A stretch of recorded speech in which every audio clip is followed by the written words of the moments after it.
Assalamualaikum warahmatullahi wabarakatuh. Perkenalkan, nama saya Nadia Herunisa dari kelas 10-3. Pengertian histogram. Histogram adalah jenis grafik yang menampilkan distribusi frekuensi dari suatu tabel numerik atau yang biasanya disebut dengan tabel berupa angka.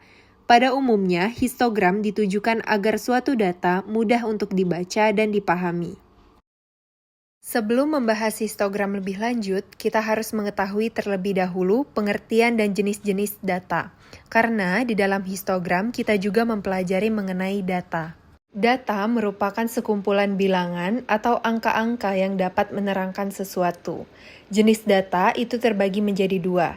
Yang pertama, data tunggal. Data tunggal itu contohnya seperti angka 1, angka 2, 3, 4, 5, dan seterusnya. Sedangkan data kelompok itu contohnya seperti angka 1 sampai angka 5, angka 6 sampai angka 10, 11 sampai 15, dan seterusnya. Pada materi histogram kali ini, kita akan menggunakan data kelompok. Berikut contoh tabel frekuensi data berkelompok. Pada tabel tersebut terdapat yang namanya interval kelas. Tabel pertama itu disebut dengan interval kelas 1, tabel kedua disebut dengan interval kelas 2, tabel ketiga disebut dengan interval kelas 3, begitupun seterusnya.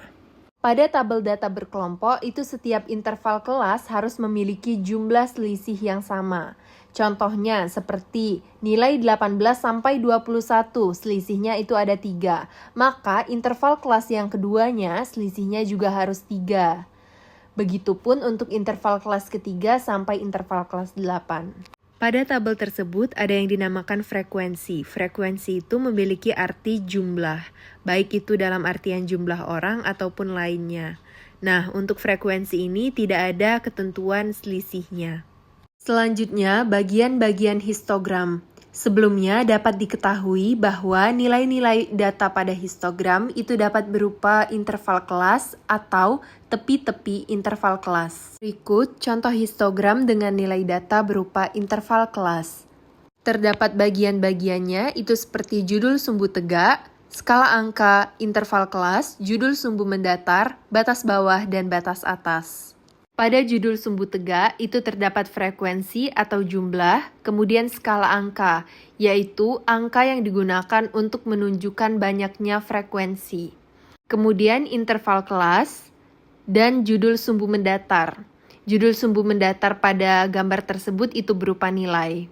Batas bawah itu adalah nilai minimum, sedangkan batas atas itu adalah nilai maksimum. Atau untuk menentukannya dengan mudah, kita dapat melihat batas bawah dari angka paling kiri tabel nilai. Itu seperti 18, 22, 26, 30, dan seterusnya itu merupakan batas bawah. Sedangkan untuk melihat batas atas, kita lihat angka paling kanan dari tabel nilai, seperti 21, 25, 29, dan seterusnya itu disebut dengan batas atas. Berikut contoh histogram dengan nilai data berupa tepi-tepi kelas. Pada data berupa tepi-tepi kelas, itu terdapat tepi bawah dan tepi atas. Rumus untuk mencari tepi bawah, yaitu batas bawah dikurang 0,5. Sedangkan rumus untuk mencari tepi atas, yaitu batas atas ditambah 0,5. Contohnya, pada nilai 18 sampai 21, 18 itu adalah nilai minimum, maka 18 itu sebagai batas bawah. Batas bawah dikurang 0,5. 18 dikurang 0,5 hasilnya 17,5. Didapatlah tepi bawahnya. Sedangkan 21 adalah nilai maksimumnya, maka 21 adalah batas atas. Batas atas ditambah 0,5.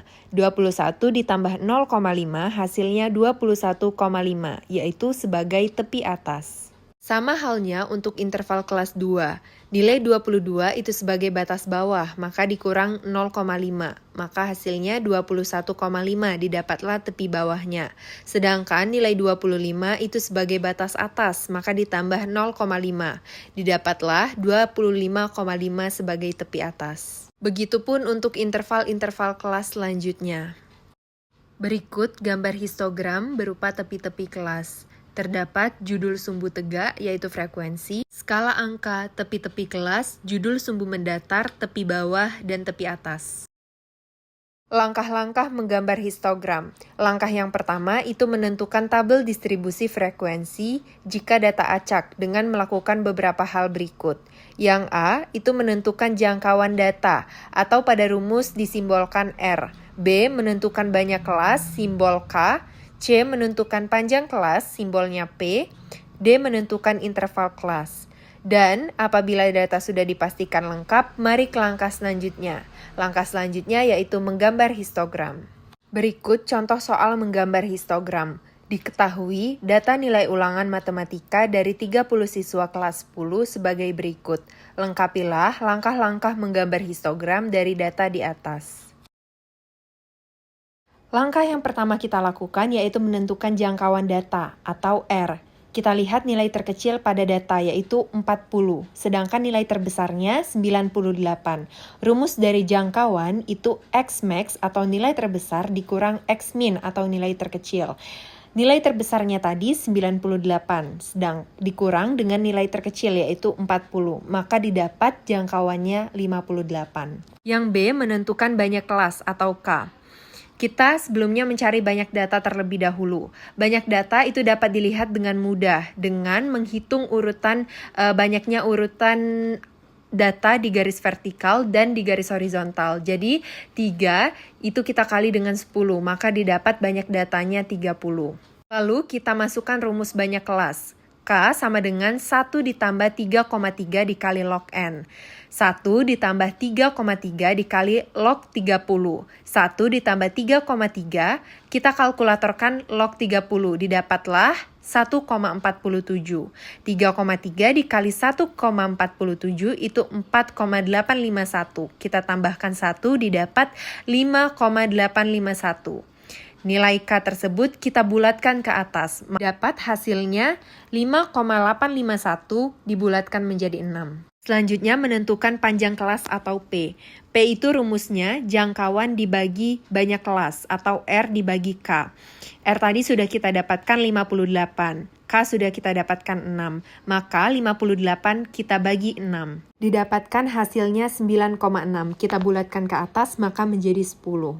Selanjutnya menentukan interval kelas. Interval kelas ini kita tentukan satu interval kelas saja. Rumusnya yaitu batas bawah 1 itu adalah nilai terkecil atau X min yaitu 40. Sedangkan untuk mencari batas atas 1 itu rumusnya batas bawah 1 ditambah P dikurang 1. Didapat batas bawah 1-nya tadi 40 ditambah 10 dikurang 1. 50 dikurang 1 sama dengan 49. Diperoleh interval kelas ke-1-nya adalah 40 sebagai batas bawah 1 dan 49 sebagai batas atas 1. Nah, setelah selesai langkah-langkahnya, baru kita bisa membuat tabel frekuensi data berkelompok. Kita masukkan interval kelas 1 yang telah kita peroleh itu 40 sampai 49. Mempunyai selisih 9. Maka, interval kelas 2 dan interval kelas selanjutnya itu nilainya juga harus mempunyai selisih 9. Sekarang kita mencari frekuensi dari masing-masing interval. Itu kita menghitung dengan cara manual. Mulai dari interval kelas ke-1 yang nilainya 40 sampai 49, kita lihat ada berapa banyak di tabel tersebut. Itu ada nilai 40, 42, 47, dan 49 yang masuk ke interval kelas ke-1. Maka frekuensi dari interval kelas ke-1 itu ada 4. Selanjutnya, nilai interval kelas kedua itu 50 sampai 59. Kita lihat pada tabel yang mempunyai nilai 50 sampai 59 itu ada 50, 52, 55, 56, 57, dan 59. Maka untuk interval kelas kedua itu memiliki frekuensi 6. Sama halnya untuk menentukan frekuensi dari interval-interval kelas selanjutnya. Selanjutnya, frekuensi relatif. Frekuensi relatif biasanya ditulis dalam bentuk presentase. Frekuensi relatif digunakan untuk membandingkan data dengan jumlah data yang berbeda. Misalnya, jika ingin membandingkan jumlah angka pengangguran di kabupaten atau kota Provinsi Sumatera Selatan dan Provinsi Sumatera Utara, maka penggunaan presentase memberikan gambaran yang lebih baik karena jumlah kabupaten atau kota kedua provinsi berbeda. Rumus frekuensi relatif yaitu frekuensi kelas interval ke-1 dibagi jumlah data dikali 100%. Berikut cara mencari frekuensi relatif. Pada tabel sebelah kanan, mulai dari Provinsi Jawa Barat, itu kita jumlahkan terlebih dahulu banyak kabupaten atau kotanya ada berapa. Pada tabel terlihat jumlah kabupaten atau kota Provinsi Jawa Barat itu ada 27. Maka kita ambil contoh, kita ambil interval kelas yang ke-1. Pencapaian vaksinasinya 2-5%, banyak kabupaten atau kotanya 4. Untuk mencari frekuensi relatifnya, banyak kabupaten atau kota tersebut itu dibagi jumlah kabupaten atau kota dikali 100%. Maka hasilnya itulah yang dinamakan frekuensi relatif. Begitupun untuk mencari frekuensi relatif interval kelas selanjutnya dan juga untuk yang Provinsi Jawa Timur. Berikut contoh soal yang biasanya dicari dari frekuensi relatif. Contoh soalnya, dari tabel terlihat banyak kabupaten atau kota di Provinsi Jawa Barat dan Jawa Timur yang mencapai vaksinasinya 6-9% adalah sama. Apakah pencapaian vaksinasi 6-9% di kedua provinsi dapat dikatakan sama? Jika kita lihat data tersebut tanpa adanya frekuensi relatif, memang pencapaian vaksinasi 6-9% Provinsi Jabar dan Provinsi Jatim dapat dikatakan sama. Namun, setelah dicari frekuensi relatifnya, pencapaian vaksinasi 6-9% Provinsi Jawa Barat itu 40,7%, sedangkan Jawa Timur itu 28,9%. Jadi dapat disimpulkan pencapaian vaksinasi 6-9% di kedua provinsi itu tidak sama. Karena jumlah kabupaten atau kota kedua provinsi itu berbeda. Itulah fungsi dari frekuensi relatif, yaitu membandingkan jumlah data yang sama. Untuk contoh soal lainnya dapat dilihat pada video. Selanjutnya, menginterpretasikan histogram. Dapat diartikan membaca dan menafsirkan data yang berbentuk histogram. Menginterpretasikan histogram terbagi menjadi dua, yaitu menginterpretasikan histogram interval kelas dan menginterpretasikan histogram tepi-tepi interval kelas. Berikut contoh soal menginterpretasikan histogram interval kelas. A. Interval kelas yang diperoleh siswa paling banyak adalah. Untuk mencari jawabannya, kita dapat lihat tinggi batang yang paling tinggi, yaitu 75-80. B. Interval nilai yang diperoleh siswa paling sedikit adalah.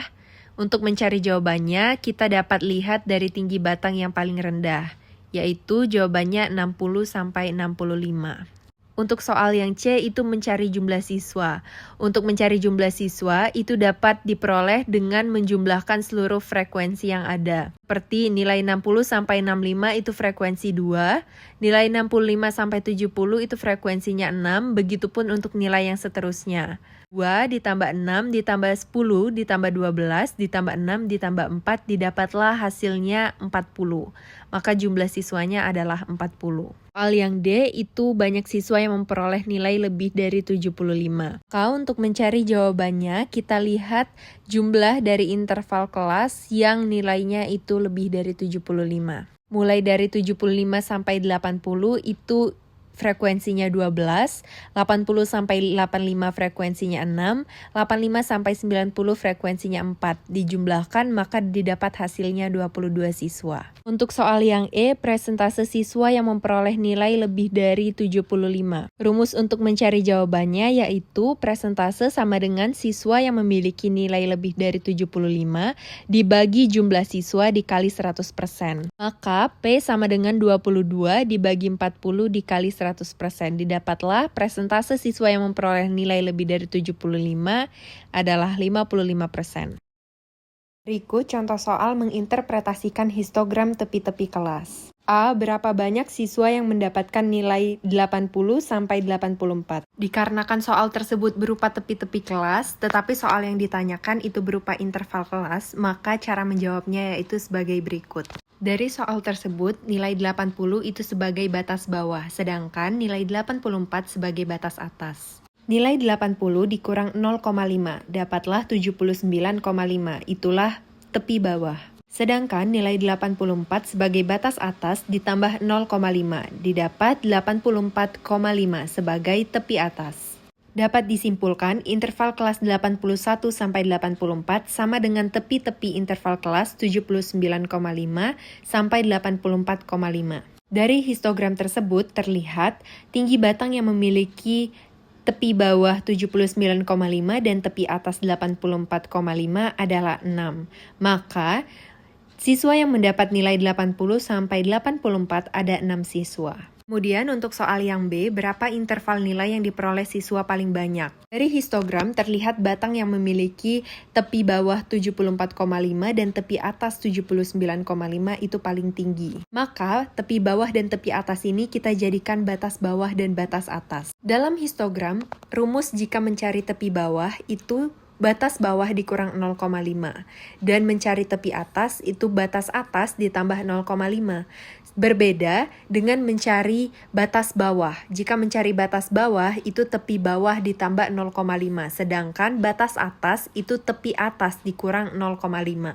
Maka untuk soal yang B, tepi bawah sama dengan 74,5, sehingga batas bawah sama dengan tepi bawah ditambah 0,5. 74,5 ditambah 0,5, yaitu 75. Sedangkan untuk tepi atas itu ada 79,5, sehingga batas atas sama dengan tepi atas dikurang 0,5, didapat hasilnya 79. Diperoleh, interval nilai yang diperoleh siswa paling banyak itu adalah 75 sampai 79. Berikut beberapa contoh soal lainnya beserta jawaban. Perlu diketahui, gambar histogram yang benar adalah seperti ini, tanpa adanya jarak atau space. Namun, pada pengeditan video saya, terdapat sedikit kesalahan sehingga gambar histogramnya seperti ada space. Audio Jungle.